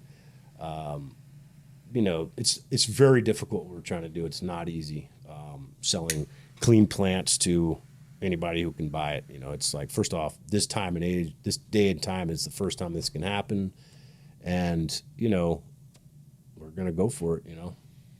Nice, bro. What's the next 5 years looking like for you guys, man? What's the plans? I'm gonna be more and more focusing on explant. Talking about it, getting the word out. Hooking up. My kind of role in the company is, it's a leadership role, but also it's I can talk to the breeders. It's easier for me to understand their concerns. We're going to be working out licensing agreements with each and every one. We're going to have a blueprint, but we're going to be customizing each and every one. I feel like that's going to be my focus on that end of the deal. Nice. Selling plants is going to be more Kevin Jodry type thing. He's an amazing networker, probably the best networker in cannabis. And, he knows people all around the world who are looking for plants. He travels around a lot and he talks to people. Like I said, he's a great networker. So I think he's going to be taking more care of that side of it. And then, of course, Phil is just making sure that we're doing what we say we're doing. Nice. You know what I mean? You gotta link me up with Kevin, man. I want to get him on the show. I'll tell him. Yeah, I'll tell him. Yeah, I'm a big fan of him. Yeah, he's cool. I watch dude, his man. interviews, and he's Inspiration. He's somebody I definitely want to meet. Yeah. In general, and chop it up with on the show for sure. I'll let him know, man. Please let do. him know I was here. Yeah, for sure. Please do. So now we're gonna play a little game called "Fuck One, Marry One, Kill One," but this is strains, weed strains. Okay. What's the game called? It's called "Fuck One, Marry One, Kill One." Okay. So fuck one is the best weed you've smoked in your life. The best experience, bro. What was that strain? The marry one is you can smoke this the rest of your life every day. Okay. The kill one is like, I hate that strain. We can do. Hate it, huh? All right. I'm not into those terps. Like I'm cool. I Okay. pass on that every time. That's gonna be tough, but I can try. All right, shoot. I might have to expand on that last. It's cool. It's cool. So, fuck ones first, right? Yeah. Fuck one. I'm gonna say Beatrix Choice. I haven't smoked it in 30 years. No shit. It's still in my head. Yeah. Grape missed Hubba that one. Bubba. Okay. It is fire. It was amazing. Okay. Okay. Yeah, it was. It's. I mentioned the gentleman with the Super Skunk. He's the one that kind of, if anybody heard of it, it would have been through him in the late '80s and early '90s. The way to think about the Beatrix Choice is you got your Northern Lights number 2, your Nigerian, your Afghan. Those are going to make your money. They're going to pay your bills. Mm-hmm. The Super Skunk as well. That's going to get you in trouble. You're going to have to throw a dead skunk out in front of the yard like these older gentlemen used to. You know, that they'd find one, they'd put it in a garbage bag and store it in a cold storage, and then when it started flowering, they would throw out in the street. You know, That's crazy. they didn't have carbon filters. Oh shit! I've seen car engines on mounts and attics running generators. You know what I mean? Like the quietest generator. You know. So I'd say that it's like the one that got away, you know, that I never had. All right. The What about last the time I berry? smoked it, I can remember it was 1992.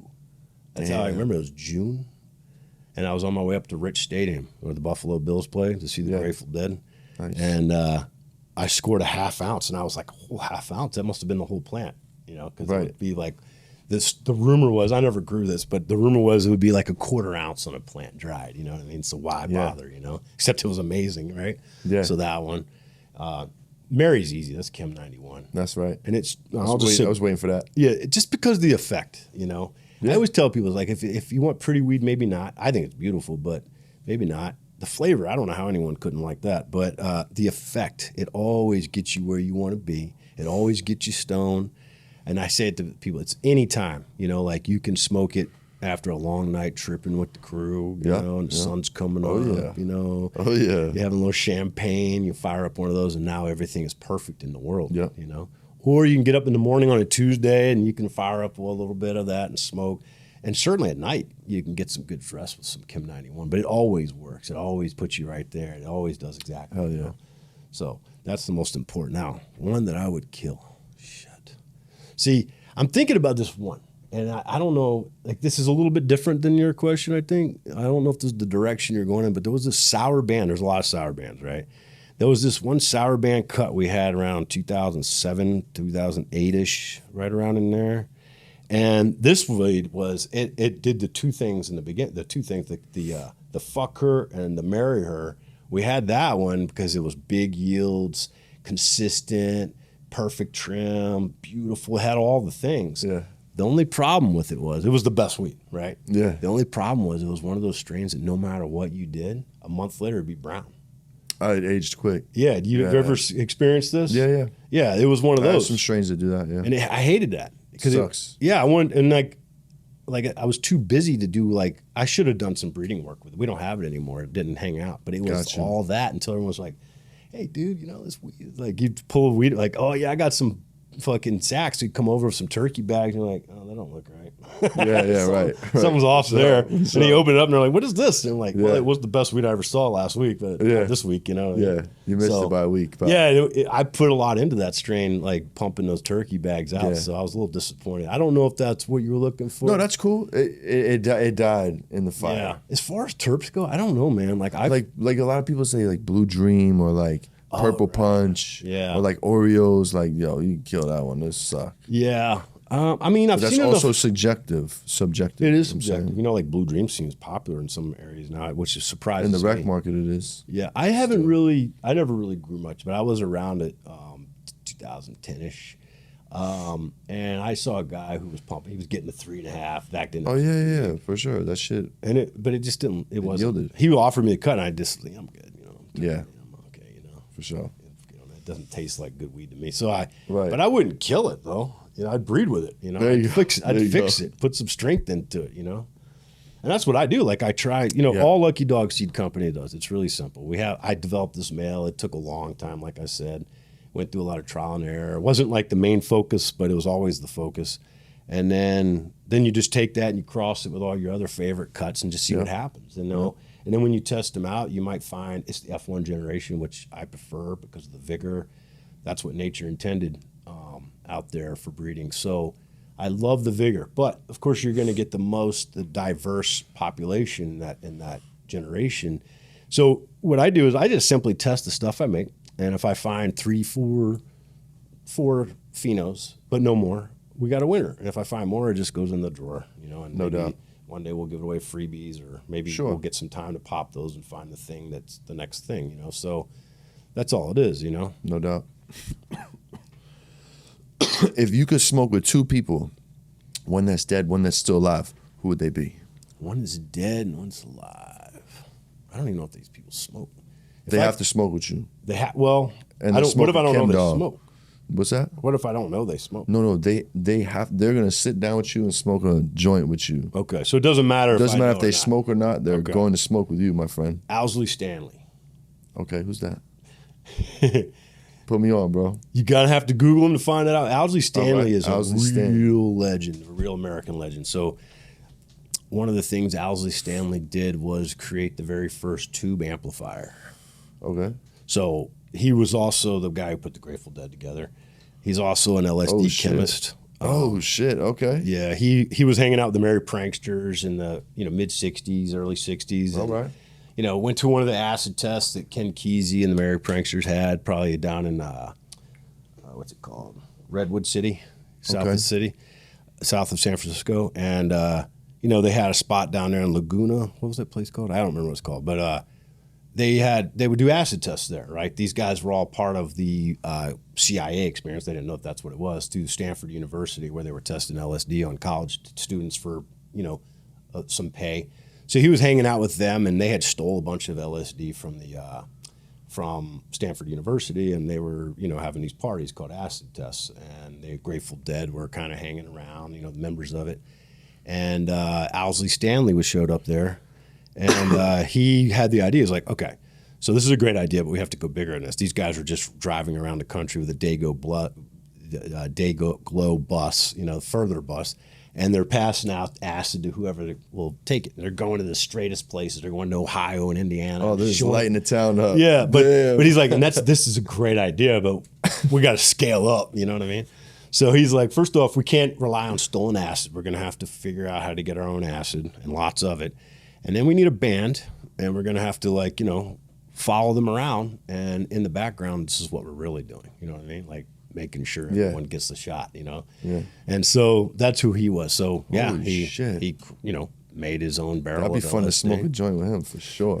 Yeah, I mean, I've met him, but I didn't know. I've never even heard of him smoking, so I'm wondering if he does. But he was also a carnivore from like the 70s all the way to the end. Okay. He died in a car accident in 2011 in Australia. He was like yoked at 70 something. Oh shit. Yeah. The first time I met him was at a Dead Show, and he goes, "Hey, kid!" He yells across, and I'm literally a kid, and I'm looking around. Who the fuck is the old man yelling at me? He's like, "I'm eating a hot dog." He goes, "Put the bun down. It's gonna kill you. Just eat the hot dog." And I was like, "Okay, weirdo," and I just kept it going. Yeah. And then a few years later, I see him hanging around and the same table inside the show anywhere in the country, and he's also he makes jewelry. He made this belt buckle right here. Oh shit. And he had the sculpture of Mars, the god, and he would always leaning on it, and all this really crazy jewelry they made on, and I got, I talked to him a little bit, and he was a crazy dude. He was wild, like crazy in a good way. So like, I mean, think about it. Like in the mid '60s, like, okay, we're gonna make a barrel of LSD. Like, where do we start? do we get a recipe, or do we need some ingredients? You know, like imagine like how difficult that'd be to like put all that together. So it would have to be him. I would love just to hang out with him and just No doubt. pick his brain and just hear what he has to say. You know, personal life, fuck. I don't know, man. I kind of think it'd be cool to smoke with Barack Obama. To be honest with you, I know that's No probably. doubt. That's come up before. I bet it has, and it seems like once or twice. It seems maybe like once. a go-to, but he just seems like a cool cat. You know, Yeah, you for could sure. smoke with. I don't know if he smokes. He'll smoke a Newport after too. Bro. Yeah, I bet he would. You know, saying? like the pictures from the magazine. I saw, yeah. you know, that's where I thought about it from. He's like, he's like got one like this. Yeah, he don't fucking look cool when he smokes. You know what I'm saying? But he just seems like a fucking cool dude. I always a like good Obama. man. Yeah, you know hell what I yeah, mean? hell yeah. So I can't think of anybody else, but there's probably No, those are good answers, bro. Those are good answers. Barack Obama would probably be the one. You know, there's probably some. No, that's solid, bro. Let's leave it there. That's solid. All right. That's solid.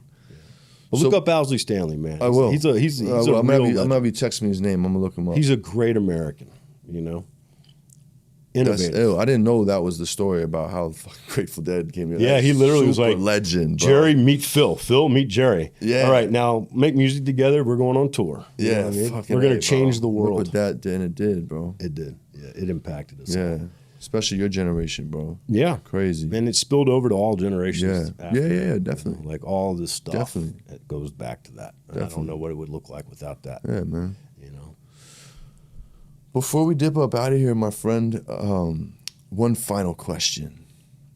If you could talk to the young you the day before you jumped off the porch and jumped into the game, what would you tell you?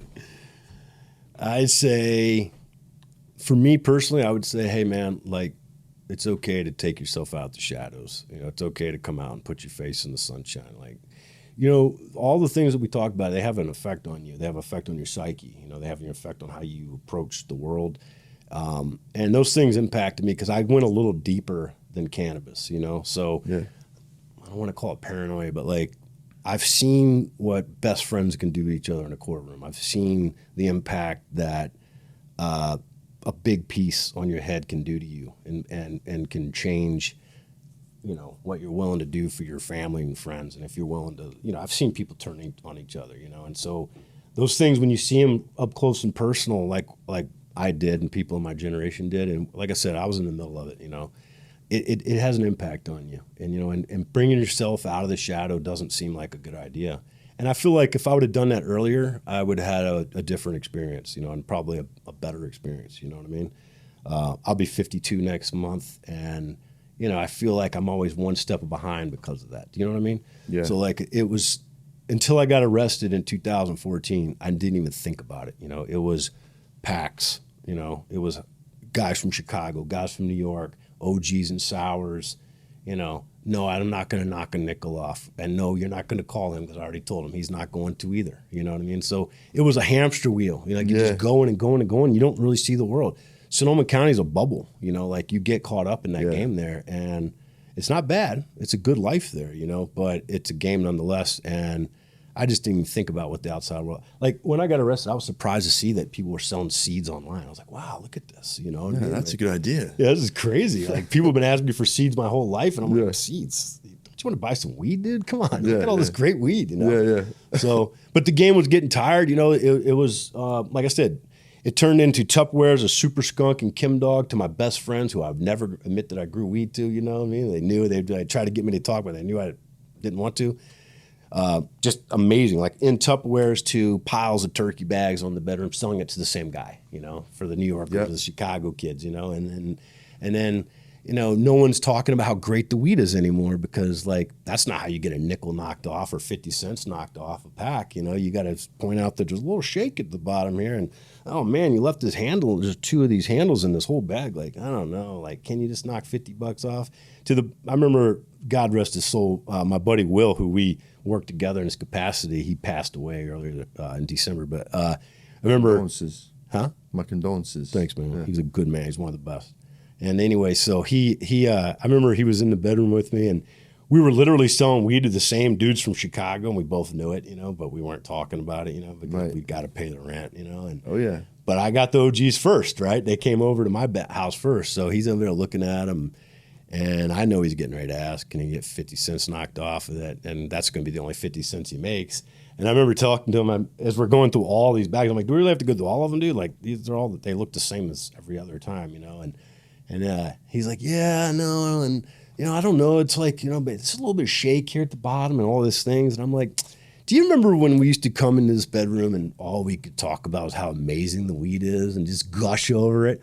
Why can't we get back to that, dude? Like, we're not even going to smoke this. You know, like, we got some of this. We're not going to smoke it. It got tired like that, you know. And now it's like, you know, who knows what's going on now? You know, it's like maybe it's gotten better. It hasn't. No? No. Dude. I always hope the black market comes back, man. Me too. I like, or the gray it's market. It's still here, but it's not as good. No. Well, maybe one day. What are you going to do? I mean, if they keep taxing and regulating it.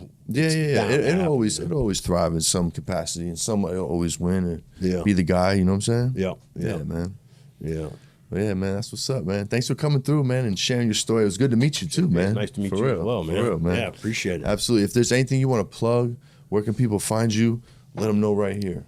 Well, all I got is luckydogseedco.com. I got luckydogcannabis.com, but Xplant is the next thing, and we don't have a website for that, but we certainly will soon. You know, please keep an eye out. And if you guys are out there looking for genetics, clean genetics, please keep your plants clean. But if you don't and you need, you can come to us. We're going to be ready for you. So, Xplant. Right on, brother. Yeah. Thanks again, man.